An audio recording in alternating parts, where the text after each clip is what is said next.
Today's drawing is known as reductive charcoal drawing, and we are going to go through a process of preparing our paper, blocking out our images, and then eventually going into the final shading of the project.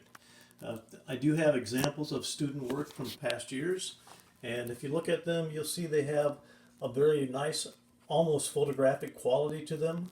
The shading is very subtle, and this is a process that takes time with reductive drawing. And the fact that it takes time is kind of an advantage. It takes a fair amount of work to make a bad mistake. The whites that you see here are all done with an eraser. Reductive charcoal drawings really do not use pencils for much of the work.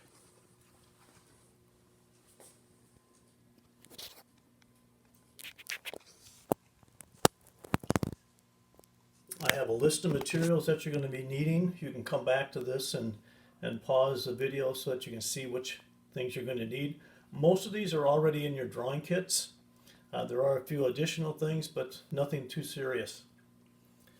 You are also going to be working from a black and white photo. This photo is the one that I'll be doing a demo from. And you can see that it has very similar qualities to the reductive drawings themselves. The materials that you're going to be using, I have a few of them right here. You see I have a variety of erasers, a variety of charcoals. I also have a paper template known as the French curve. Stage in doing this project is preparing your paper. There are two types of paper that I'm going to show you. The first one is what I consider to be the best type of paper to work with. It's Rives BFK paper. It is actually a print paper. It's fairly expensive, and I'm not going to ask you to get this at this time. The other type of paper is what we have on our drawing pad. It's the Strathmore 400 paper, drawing paper with a medium surface, and that's the one I'm going to do the demo on. For doing this as the first time, I think the Strathmore paper is very good. It'll give you the understanding of the process without spending a lot of money. You can see in the Rives paper that I have here, this is a discarded sheet. It has all this charcoal all over it. Doesn't affect my drawing at all because I'm going to actually cover the entire sheets of paper with charcoal. Now this process can be pretty messy. Because of that, I think you want to bring out your newsprint paper, cover your tabletop or countertop wherever you're going to be doing this. Make sure the surface you are on is smooth. If it's a textured surface, it's going to show up on your paper when you rub the charcoal over it. Okay, to begin with, you can have charcoal sticks. You want to have the compressed charcoal stick that is either a soft or a 2B, and that will give you a nice dark surface. Now, instead of using the point or the tip of the charcoal, I'll break it into a 1 inch or 1.5 inch piece and use the side of that to do my marking. I don't all go in lines either. I try to go in circular motion. And what this does, it avoids making marks that you might not be able to erase later on. Now this takes a lot of charcoal to do this. You may actually end up using a second stick before you're done. But just in the circular motion, you want to cover every part of your paper. It should get fairly dark. We're going to come back and blend this in with tissue after the surface is done. So I'm going to go ahead and try to get this all covered, and we'll come back in a few minutes and show you the next step. Okay, I have the paper covered with the charcoal, and now I'm going to go through the next stage. That stage is going to be blending or smoothing the charcoal into the surface of the paper. Now your paper has a slight texture to it, and it actually has what are like little pockets that you're going to rub the charcoal into that surface. And I'm going to use just regular toilet paper, and I'm going to do my blending or rubbing in a circular motion. Now you could use a ball of cotton. It's not necessary that you have the cotton. Chances are you're not going to have that around. But I'm going to work this in, and you can see the dust starts to accumulate. Don't blow it away. Try to blend it all into the surface of the paper. So I'm going to finish this up, and we'll come back for the next stage after that. Okay, I've rubbed most of the charcoal into the paper, and basically you want to keep on rubbing it until you can go over it with a clean piece of paper and there's not much charcoal coming off on it. Now the thing you should stop and think about, the more you rub off with tissue, the easier the erasing is going to be. And what you're going to find, one of your problems when we start erasing is how quickly your eraser will get dirty, and then you're going to be spending time trying to clean your eraser. So rubbing the excess off at this stage is really advised to make things in the later process work better.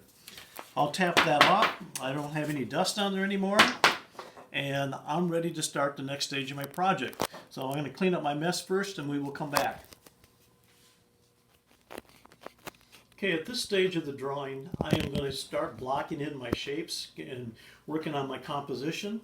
I want to draw the entire image that's on my photo and transfer that to the paper. Now you can see that it's probably going to be about 150% enlargement. To draw with this, you are not going to use a traditional pencil. You're not going to use even a charcoal pencil. I'm going to use Vine charcoal. One of the reasons Vine charcoal, it shows up, but it rubs away very easily. So I don't have to worry about a line that later on I can't get rid of.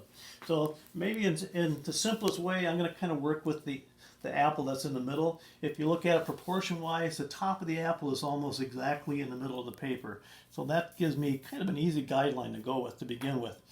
And if I look from there, it's proportion-wise, it is almost perfectly round, and it comes down to about maybe a fifth of the way from the bottom of the paper.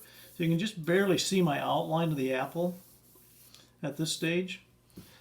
Again, if I draw it wrong, I can just rub it out and go again until I get it the right size. So don't be afraid to make corrections until you get things the way you want them to be.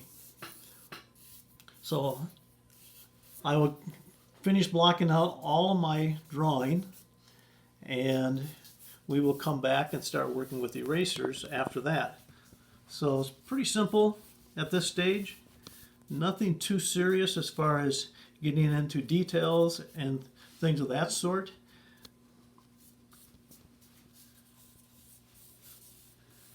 Again, we've talked about things in our previous drawings as far as positive and negative space or shape. You know, keep that in mind as you're drawing, that you do want to make sure that you get the entire drawing and you fill up the paper. You don't want to just draw too small and just in the middle of the paper. You want to try to get things to be as proportioned as possible.